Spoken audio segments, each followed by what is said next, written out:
আসসালামু আলাইকুম, শুভ সকাল। আজকে রবিবার, বাসায় গেস্ট আসবে, তাই আমি আজকে মান্দি বিরিয়ানি রান্না করব। এটা একটা আরাবিয়ান ডিশ। তো মুরগির থাই পিসগুলোকে একটু দই, তারপর একটু ফুড কালার, লবণ দিয়ে আর একটু আদা রসুন মাখিয়ে ম্যারিনেট করে রেখেছিলাম। আর মান্দি বিরিয়ানিতে ম্যারিনেট করতে হয় না, করা লাগে না, না করলেও চলে। তো আমি একটু তাড়াতাড়ি করার জন্য আমি গোস্তটা তাড়াতাড়ি ভিজার জন্য আমি এই কাজটা করেছি। তো আমি এখন এখানে আমি যেহেতু 1 কেজি চালের মান্দি বিরিয়ানি করব, তো সেখানে আমি 8 পট পানি দিয়ে দিয়েছি। আর এই চিকেন স্টকটা আমি পরে কাজে লাগাবো। তো আমি এখানে দিয়ে দিলাম সব চিকেনগুলো। চুলাটা আমি জ্বালিয়ে দিয়েছি, আর এটা আমি ঢেকে 10 মিনিট রান্না করব। মাংসটা আমি পুরোপুরি সিদ্ধ করব, পুরোপুরি হয়ে যাবে। আর এখানে আমি এখন কোনো মশলাই দেইনি, আর কোনো মশলা এখন দিব না। মাংসটা যখন এটার উপর থেকে একটু ফেনা হয়তো বের হতে পারে, এটা বের হলে তারপর আমি মশলাটা দিব। দেখুন, গোস্তের উপর থেকে এই বাবুলগুলো উঠে এসেছে। এখন আমি এগুলো আস্তে আস্তে ফেলে দিব, এভাবে তুলে তুলে ফেলে দিব।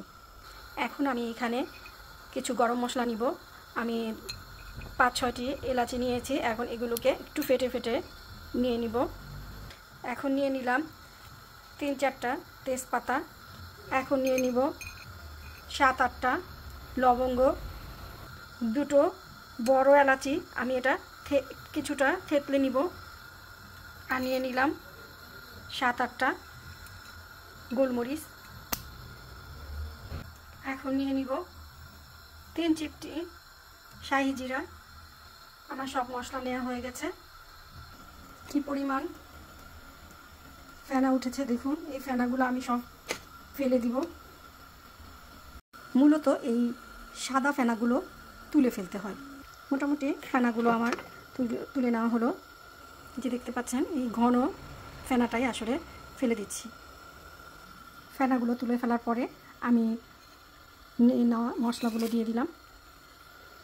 এবার আমি একটু নেড়ে চেড়ে এটা রান্না করব 10 মিনিট। এখানে আমি কয়েক টুকরা বড় বড় করে টুকরা করে পেঁয়াজ দিয়ে দিলাম।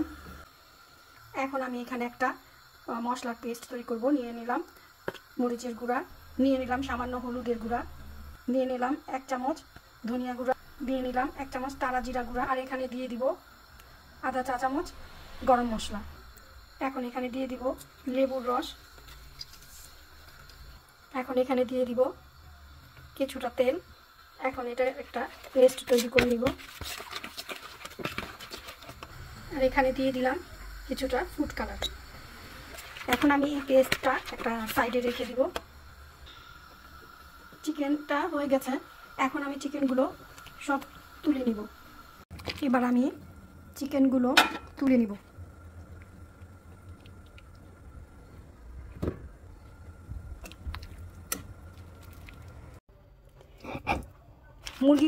মুরগির চিকেন পিসগুলোকে আমি যে সিদ্ধ করেছিলাম, সেইগুলো আমি এখন মশলাগুলো পাটায় বেটে নিয়েছি। এখন এগুলো আমি এই সাথে যে একটা মশলা মিক্স করেছিলাম, ওইটার সাথে এই মশলাটাও মিক্স করে দেব। হাত দিয়েই খুব ভালো করে আমি মশলাটাকে মেখে নিচ্ছি। এখন এখানে আবার একটু দিয়ে দিব লেবুর রস।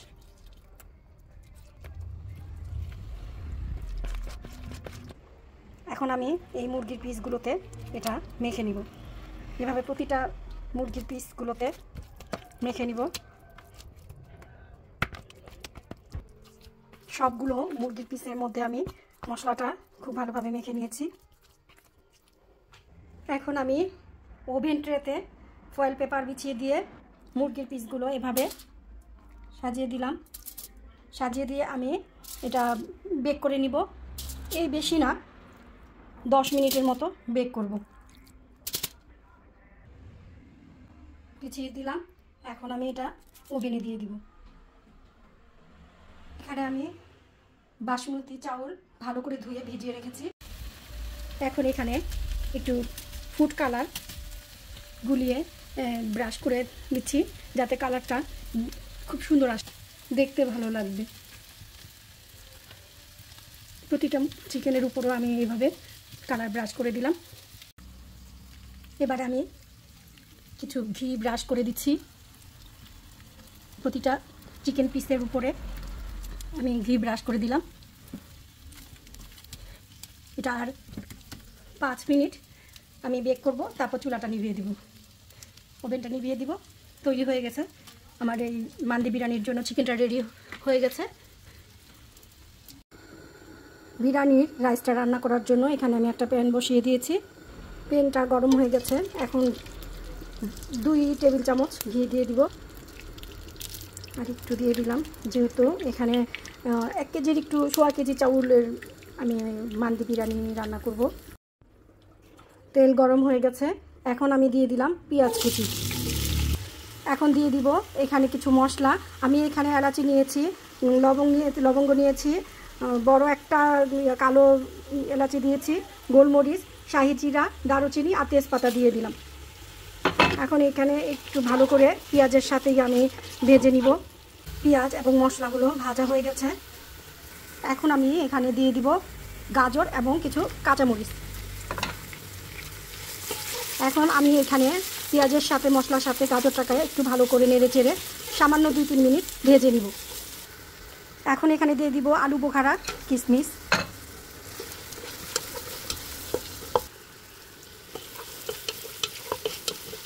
ভাজা হয়ে গেছে, চাউলগুলো আমি পানিটা ঝরিয়ে নিয়েছি। এখন আমি দিয়ে দিব ভিজিয়ে রাখা চাউলগুলো।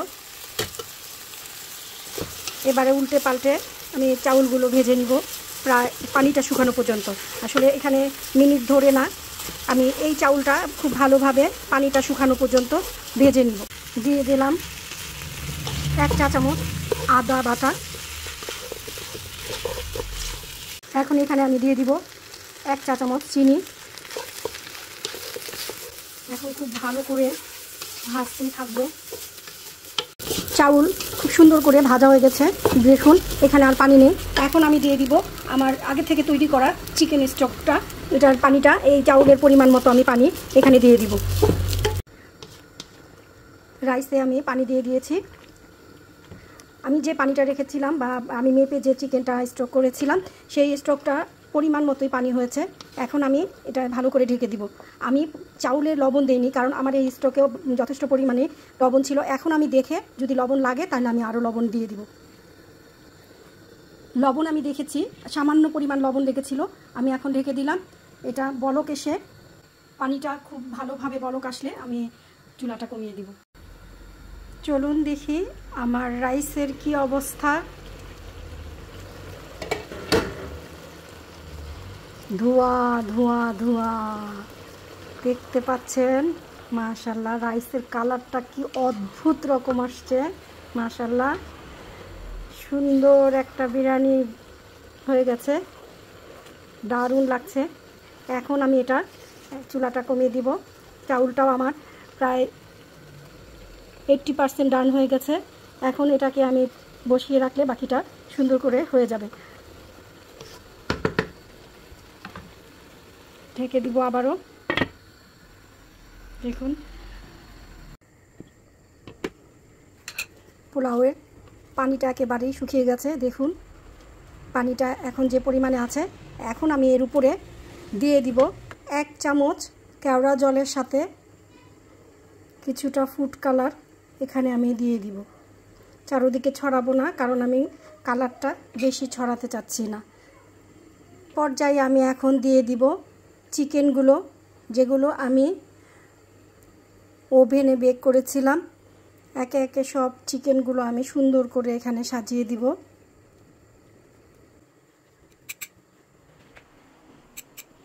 সবগুলো চিকেন আমার দেওয়া হয়ে গেছে। এখন চিকেনগুলো দেওয়ার পর এখন এখানে ছিটিয়ে দিব কিছু বেরেস্তা।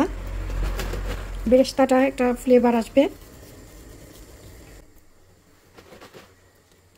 দারুণ লাগছে না দেখতে।